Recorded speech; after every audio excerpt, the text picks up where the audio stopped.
डॉक्टरांच्या म्हणण्यानुसार कलिंगड स्वतः विषारी नसतं, पण त्यामागे काही जीव घेणं कारणं असू शकतात, जसं की नायट्रेटचं प्रमाण जास्त झाल्यामुळं कलिंगड विषारी होऊ शकतात. मित्र हो, कलिंगड खाल्ल्यानंतर एकाच कुटुंबातील चौघांचा जीव गेला. या घटनेनं जो तो हळहळला. कलिंगड खाल्ल्यामुळे विषबाधा होऊ शकते का, हा प्रश्न ज्याच्या त्याच्या मनाला पडलेला आहे. ही दुर्घटना नेमकी कशामुळे झाली याचा सखोल तपासही सुरू आहे.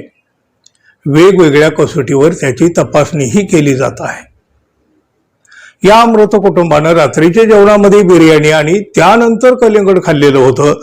कलिंगड खाल्ल्यानंतर प्रकृती अधिकच खालावल्यावर या चौघांनाही रुग्णालयामध्ये दाखल करण्यात आलं, जिथं दुर्दैवानं उपचारादरम्यान त्यांचा मृत्यू झाला. कुठलीही फळं आरोग्यासाठी चांगली असली तरी मागच्या काही वर्षापासून ती नैसर्गिकरित्या पिकवू दिली जात नाहीत. केळी पिकवण्यासाठी सुद्धा घातक केमिकलचा वापर केला जातो. हे उघड सत्य असलं तरी सुद्धा आजवर ते कुणीही थांबवू शकलेलं नाही. कलिंगड आतून लालबुंद दिसण्यासाठी काही इंजेक्शनचा वापर केला जातो असं सुद्धा म्हटलं जातं. कलिंगड खाल्ल्यानंतर झालेला चौघांचा हा मृत्यू कलिंगड खाण्यामुळेच झालेला आहे असं आता डॉक्टरांनाही वाटू लागलेलं आहे. डॉक्टरांचा असा विश्वास आहे की अन्न विषबाधेसाठी कलिंगड जबाबदार असू शकतं.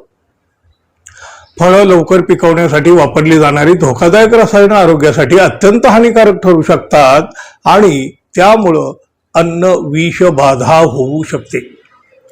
मुंबईतील KM मधून डॉक्टर ऑफ मेडिसिन आणि पिट्सबर्ग विद्यापीठातून डॉक्टरेट मिळवलेले, त्याचबरोबर गेल्या 20 वर्षापासून इंटरनल मेडिसिन तज्ज्ञ असलेले डॉक्टर रवी गोडसे यांनी 4 जणांच्या मृत्यूचं कारण आता सांगितलेलं आहे.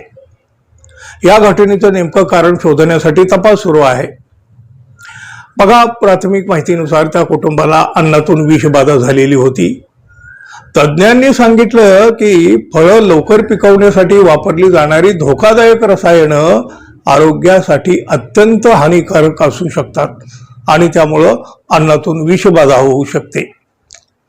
डॉक्टरांच्या म्हणण्यानुसार कलिंगड स्वतः विषारी नसतं, पण त्यामागे काही जीव घेणं कारणं असू शकतात, जसं की नायट्रेटचं प्रमाण जास्त झाल्यामुळं कलिंगड विषारी होऊ शकतात.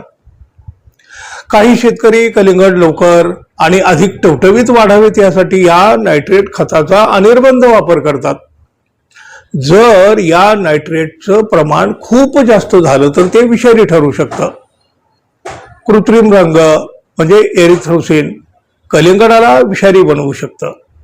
त्याला आतून लाल दिसण्यासाठी त्यामध्ये लेड क्रोमेट किंवा एरिथ्रोसिन सारखी रसायनं टोचली जातात, जी आरोग्यासाठी अत्यंत धोकादायक असतात.